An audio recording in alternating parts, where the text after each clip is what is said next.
Hello everybody and welcome to my presentation. So today for the presentation we're going to talk about the happenings and the legacy of which the happenings prevailed. So where did it all start?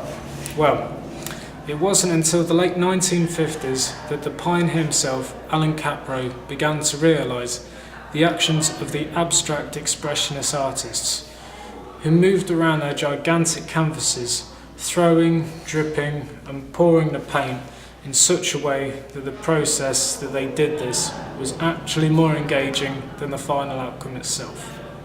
So, I mean that was in Capro's mind anyway. So, such painters may include that of Jackson Pollock, a figure which most of us are pretty familiar with, and I don't think anybody is around that doesn't know of his work or hasn't heard of him.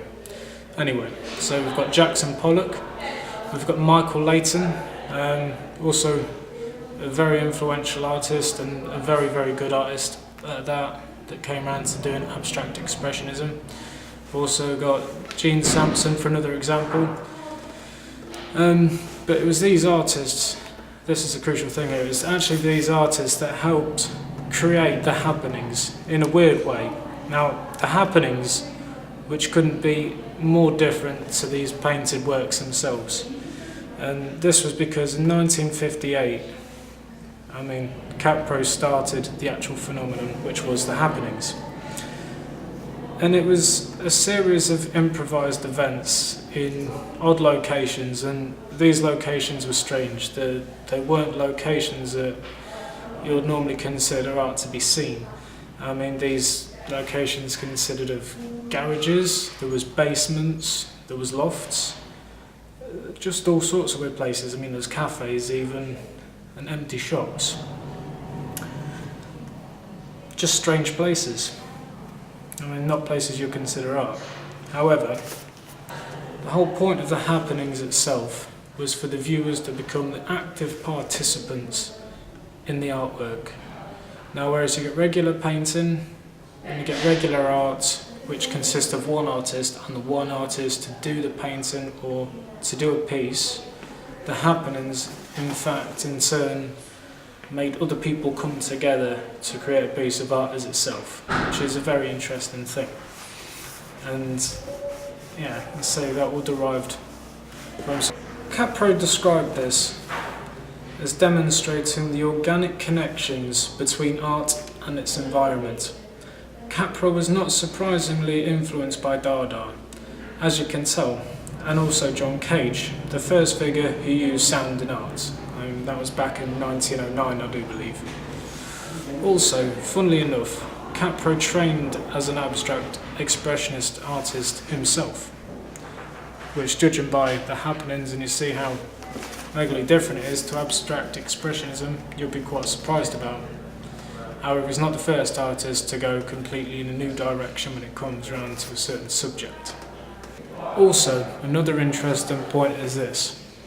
Capro influenced other artists and movements, including Vito Conci, there was Clive Oldenburg, along with minimalism, conceptualism, performance and installation art. In fact, the happenings, in a new term, has become the term called New Media Art. It is now 2016, exactly 58 years after the happenings was first created. So does the happenings legacy still continue today?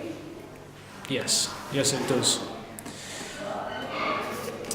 It's a little tricky linking in certain movements all the way back to 1958 when the happenings first prevailed. Now, there's been so much in a world that's changed since 1958. However, in the 1960s there was a large influx of new art and new artists in general, and that's carried straight up until today. It's only ever been more experimental and there's only ever become more people interested. Now, you could also argue at the fact that most, if not all, contemporary art has derived from happenings, because the whole point of contemporary fine art itself is to push the boundaries, and it's to be out there. It's stepping away from your easel and doing a painting. It's meant to be stepping away from people's comfort zones. That's the whole point.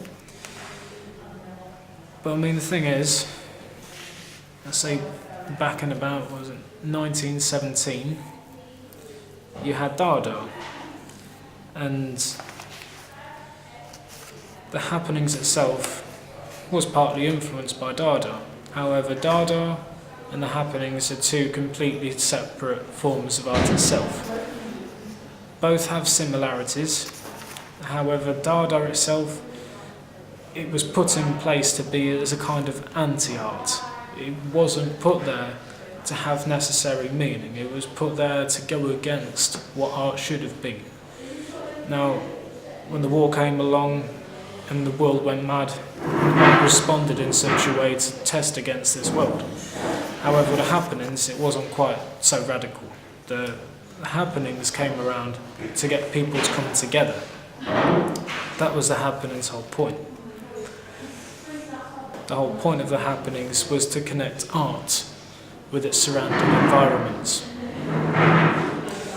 Now, I've chosen a key artist which I think works very, very nicely into the legacy itself. I think an artist that has a direct response to what the happenings is. It's probably one of the best examples I can come up with. Ai Weiwei originally created work that showed influences of Cubism and Surrealism, which in fact were banned from China. And China is of course where Weiwei came from. Whilst Weiwei was living in New York during the 1980s, he began experimenting with conceptual art and explored social and political ideas in particular, in which Weiwei has continued to do so in the East and the West. Now I'm going to talk about one piece of artwork that he's done, which I think is very important. And this piece is called Sunflower Seeds. So, in 2010, Weiwei exhibited sunflower seeds in London. It consisted of approximately 8 million separate pieces that together form a single surface.